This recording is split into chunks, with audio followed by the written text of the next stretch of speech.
माननीय कुलपति महोदय श्री राजेश्वर सिंह साहब, रजिस्ट्रार महोदय, राजस्थान विश्वविद्यालय के विद्वान गुरुजनों, मेरे वरिष्ठ आरएस साथियों, मेरे साथी आरएस चयनित साथियों एवं ऊर्जावान व युवा साथियों, राजस्थान विश्वविद्यालय की इस गरिमामय प्रांगण में मैं आप सभी को संबोधित करते हुए अपार हर्ष का अनुभव कर रहा हूं। चूंकि मैं इतने बैठे हुए चयनित आरएस साथियों में मैं अकेला ऐसा सदस्य हूं जिसने कभी नियमित रूप से स्नातक नहीं किया है। मैं स्वयं पाठी रहा।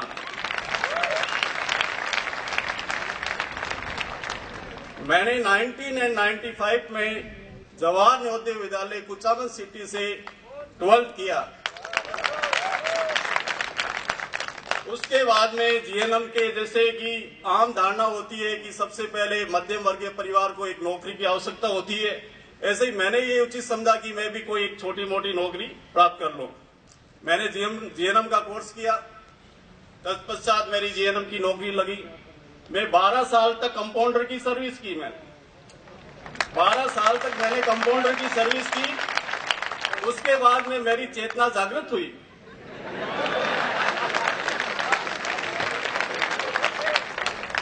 मेरे कुछ एक साथी तैयारी कर रहे थे, सोचा मैं भी कर लूं, अपने आप को आजमा लूं। कलम का वास्ता 15 साल पहले छूट गया था। सुई से कलम तक का सफर बहुत मुश्किल था।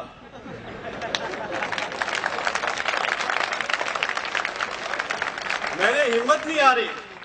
अपने साथियों के साथ जुटकर, हम 3 साथी थे नर्सिंग में, नाम आप परिचित नहीं होंगे, नहीं बताऊंगा नहीं। तीनों साथी नर्सिंग में थे। हमने तीनों ने तैयारी शुरू की। कोई कोचिंग नहीं कि पढ़ते हैं अपन, कैसे पढ़ेंगे कि जैसा आए वैसे पढ़ेंगे। तो तीनों साथियों ने प्री 2010 में जैसे ही ऐसे लग जाता है कि अब कट ऑफ मार्क्स हमने क्लियर कर लिया है, तो प्री के बाद में 2 सब्जेक्ट हुआ करते थे पुराने पैटर्न में, दर्शन शास्त्र और इतिहास। तो बाकी कुछ तो हमने कहा कि कर लेंगे, लेकिन दर्शन शास्त्र में तो हमें एबीसीडी भी नहीं आती। 3 महीने का समय था।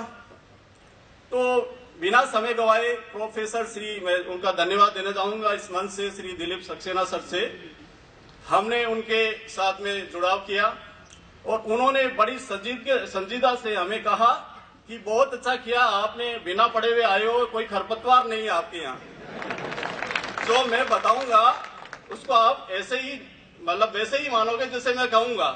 और हमने उनके गुरु चरणों में शीश रखकर जैसे फिलोसफी उन्होंने पढ़ाई उसको हृदयान्वत ग्रहण किया। और ऐसा सहयोग रहा, कई साथियों ने वो एग्जाम दिया होगा। वो मतलब दिसंबर 2010 में आयोजित हुआ था। और उस समय का ऐसा परिस्थितियां थी, 2010 बैच को, 2007 बैच को ज्वाइनिंग दे रहे थे। गुर्जर आंदोलन का समय था। RPC chairman sir Mahendra Kumar ji ने कहा कि जो विद्यार्थी जहां है वहां पर भी एग्जाम में बैठ जाए। ऐसी परिस्थितियों में हमने एग्जाम दिया और वो एक, मैं ऐसे बीच का माइलस्टोन मानता हूं कि वो एक परंपरागत शैली से वो एक विश्लेषणात्मक शैली की ओर एग्जाम बढ़ा था। और आरएस के पेपर ऐसे आए थे कि जो दर्शन शास्त्र में सुबह के पारी में जो परीक्षा देने आए, वो शाम को 25% भी नहीं आए। इतना एनालिटिक वो था। चलो इस बातों से आगे निकल कर यही कहता हूं कि यह अब मैं जो आरएस बनने जा रहा हूं, ये मेरी 4थी सेवा होगी, 4th सर्विस। 2010 में मैं 483 रैंक के साथ में जेसीटीओ के पद पर चयनित हुआ। 2012 में मैं 76 रैंक के साथ में तहसीलदार सेवा में चयनित हुआ, जो अभी मैं कार्यरत हूं। और वर्तमान में मैं 11वीं रैंक के साथ में चयनित हुआ हूं।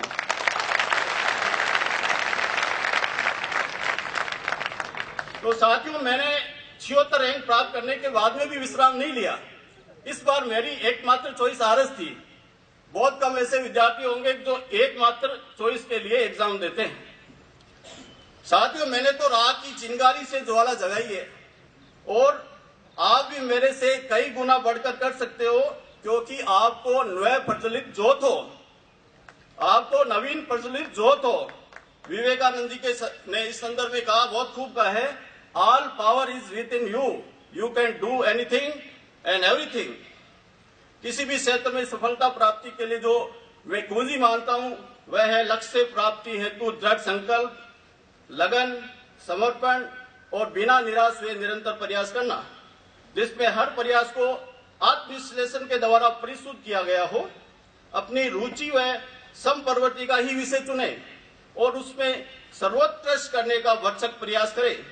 परम सत्ता अवश्य ही आपके साथ न्याय करेगी। युवा वर्ग के अपने साथियों से ये कहना चाहूंगा कि वे अपने कैरियर के इस टर्निंग पॉइंट में जो अभी वर्तमान दौर से वो गुजर रहे हैं, 5 व 6 वर्ष सर्वत्र न्यौछावर कर दे। 5 व 6 वर्ष सर्वत्र न्यौछावर कर दे, अन्यथा उन्हें जो बचे हुए 10 से 15 गुना जो जीवन उनका शेष बचा है उसमें संघर्ष करना होगा। किसी भी लक्ष्य प्राप्ति का प्रथम बीज विचार होता है। विचार की क्रियान्विति की लालसा होती है, उसको इच्छा कहते हैं, और इच्छा का बोधीकरण और उसके वांछित परिणामों को स्वीकार करना संकल्प होता है। और मैं मानता हूं कि प्रत्येक विषय में लक्ष्य प्राप्ति के लिए, सफलता के लिए दृढ़ संकल्प बहुत आवश्यक है। एवरेज मैं ये मानता हूं कि हो सकता है कि 10% बहुत मंदबुद्धि होते होंगे और 5 से 10% बहुत ज्यादा होते होंगे। 90% अपने जैसे ही है। आगे बढ़ाता है तो उनका दृढ़ संकल्प बढ़ाता है, वो सारे रास्ते खोल देता है।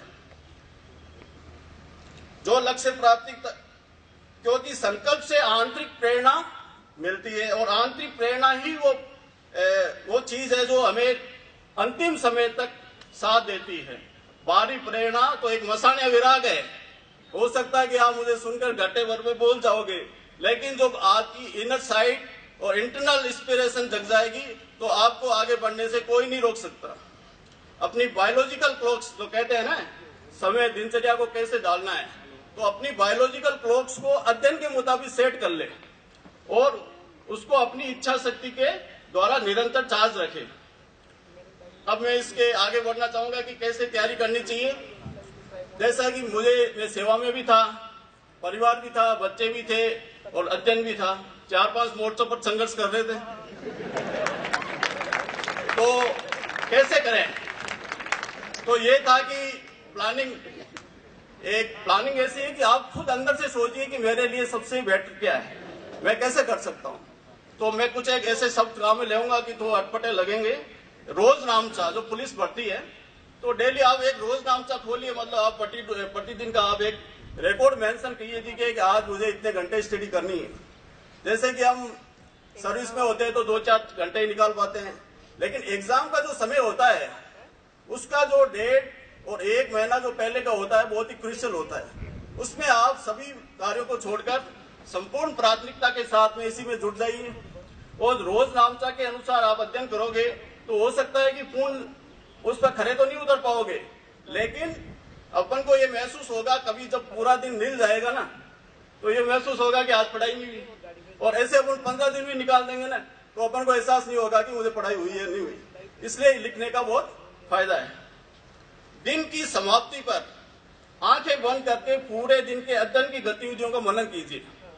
आपने क्या किया पूरे दिन में, फ्रूटफुल जो अध्ययन के लिए क्या किया है, और उसमें अपनी जो कमियां रही है उनको सुधारने के लिए उनके जो विचार आते हैं उनको क्रियान्वित कीजिए। मतलब सुधार भी अपना, मेहनत भी अपनी और सारी चीज अपने अध्ययन के लिए होता है कि ऐसे कि यहाँ तो यूनिवर्सिटी का माहौल है, आपको कई साथी अब समान लक्ष्य के मिल जाएंगे, तो बहुत बड़ा नहीं तो छोटा समूह 1-2 निजी साथियों का बना लें। तो उनमें क्या है कि साथ में अपने स्टडी को डिस्कस कीजिए। वो हेल्दी कंपटीशन की भावना पैदा करता है और उससे कई बार ऐसे फेज आता है कि कई बार वो उसकी पढ़ने की इच्छा होती है, कई दूसरे को नहीं होती है, तो ऐसे एक दूसरे से वो मतलब बैलेंस करके चलते हैं और वो पढ़ाई का माहौल निरंतर बना रहता है। अक्सर ज्ञान प्राप्ति का हमारा नजरिया तोता शैली का हो गया है, मतलब रटन विद्या। हम जो आते हैं उसको वैसे ही पढ़ते हैं जैसे बुक्स में लिखा है, एडिशनल कोई इंफॉर्मेशन, अपना थॉट्स, विश्लेषण उसमें ऐड नहीं करते हैं। मतलब सूचनाओं का संकलन करते हैं और परीक्षाओं में उनके उसको वमन करते हैं। मतलब सूचनाओं को संकलन करके परीक्षा में वमन करते हैं, ये तोता शैली है ना। इसको हटा के अपन को प्रतियोगिता परीक्षा की जो आवश्यकता है वो कोयल शैली की है। कोयल कितना मधुर गाती है, तो उसके अनुसार ही सूचनाओं के साथ मौलिकता, सहजता, विश्लेषण, प्रभाव उत्पन्न करना, जिससे कि मजबूर होकर एग्जामिनर को अपन को नंबर देना पड़े। परीक्षाओं के 4 विभिन्न स्तंभ होते हैं अध्ययन के लिए। एक तो होता है रीडिंग और लिसनिंग, जो प्री के लिए बहुत आवश्यक है। आप बहुत पढ़िए, फैक्ट्स को, जो इम्पोर्टेंट फैक्ट्स को आइडेंटिफाई कीजिए। और मेंस की जो प्रमुख अंडरलाइन है वो है राइटिंग। जब तक आप लिखोगे नहीं तो एग्जाम में लिखने की आप ये गलतफहमी पालोगे कि मैं एग्जाम में लिख दूंगा, लेकिन वहां आपका जो ज्ञान है वो बिखर जाएगा और आपकी जो अभिव्यक्ति है वो आप संपूर्ण नहीं कर पाओगे। और स्पीकिंग इंटरव्यू की एक इंपॉर्टेंट स्किल है। हम ये पाते हैं कि अक्सर एक पेपर को देखते हैं और उसका विश्लेषण करते हैं तो उसमें 4 प्रकार के क्वेश्चंस पाते हैं। वो 4 प्रकार के होते हैं। एक तो बहुत सरल, जिसको मैं संज्ञा देना चाहूंगा रेबिट, बहुत मुलायम, सरल, सीधे।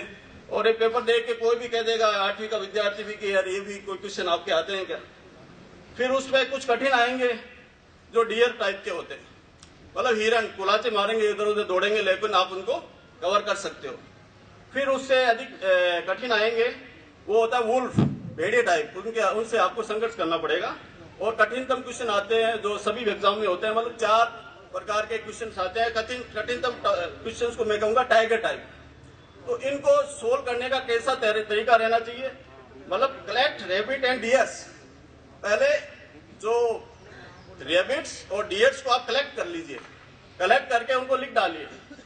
गेट स्ट्रेंथ, उससे आपको शक्ति मिलेगी। फाइट विथ वुल्फ, और भेड़िए से फिर आप संघर्ष कीजिए। Ignore the tiger. आप हमेशा ऐसा होता है कि जो यूनिवर्सिटी में अपन चुनौती लेने के चक्कर में टाइगर से भिड़ जाते हैं और लहूलुहान हो जाते हैं, और जो खरगोश और डियर किस्म के जो क्वेश्चंस है वो भी इधर उधर भाग जाते हैं। तो ये नहीं होना चाहिए। पहला जो चरण है उसमें अपन को जो बहुत अच्छी तरह से अपन को क्वेश्चंस आते हैं उनको सोल्व करना है। उन पर अपन को 1.5 घंटे में लग जाएगा कि उन पर अपनी पूरी पकड़ मजबूत हो गई है। फिर खोने के लिए क्या, कुछ नहीं। फिर तो अपन को जो वुल्फ है उनसे फाइट करना है, वो भी कुछ देंगे, और टाइगर को नमस्कार करके आगे बढ़ना है। ये जो आरएस का नया पैटर्न है ये ऑलराउंडर गेम वाला है। मतलब अब जो ओपनर्स, पहले स्कॉलर्स होते थे कि वो उससे बाजी मार लेते थे और वो जीके को ये मानते थे कि इसको तो कुछ नहीं, देख लेंगे 10-15 दिनों में, इससे तो कुछ होना जाना नहीं है। मेन जो गेम है, चाबी है, वो ये ओपनर्स है। लेकिन अब ऑलराउंडर गेम हो गया है। लगभग मैंने जोड़े हैं, कुछ एक दो विषय कम ज्यादा हो सकते हैं। 16 पेपर्स निकल के सामने आते हैं इसमें। तो ऑलराउंडर गेम के लिए कोई समय विशेष, मतलब 1-2 महीने में तैयारी होने वाली नहीं है। और विशेष रूप से आपके लिए बहुत अच्छा अवसर है कि आप स्नातक कर रहे हैं, अध्ययन कर रहे हैं। इसके साथ साथ आप इसके जो जीके के रिलेटेड जो टॉपिक्स है, विषय है, उनको अभी से तैयार करना शुरू कर दें। और तैयार करने का में लगभग 1.5 साल लग जाता है। एक ऑप्टिमम लेवल, जो एक जनरलाइज या लेवल अचीव करने के लिए 1.5 साल का समय लग जाता है। तो इसमें अप्रोच, अब दोनों अप्रोच अलग है। एकेडमिक अप्रोच होती है अपन बॉटम टू टॉप, अपन A to Z शुरू करते हैं और पूरा उसको पढ़ के मतलब टॉप की ओर बढ़ते हैं। लेकिन जहां तक मैंने समझा है, हो सकता है मैं गलत भी हो सकता हूं, लेकिन सामान्य बहुत सारे सब्जेक्ट है। एक विषय, एक विद्यार्थी ग्रेजुएशन लेवल पे 3 सब्जेक्ट को काबू में नहीं रख सकता, तो आरएस के 16 सब्जेक्ट को कैसे रखेगा। तो उसके लिए टॉप टू बॉटम स्ट्रेटजी होनी चाहिए। मतलब पहले आप कीवर्ड्स, कोर ऑफ और area of importance of that subject, उस पर मास्टरी कीजिए। और तत्पश्चात उस पर कम इंपोर्टेंस की तरफ बढ़िए, तो उसमें एक ऐसा लेवल आ जाएगा कि आप वो एक सामान्य ज्ञान का ऐसा लेवल अचीव कर लोगे।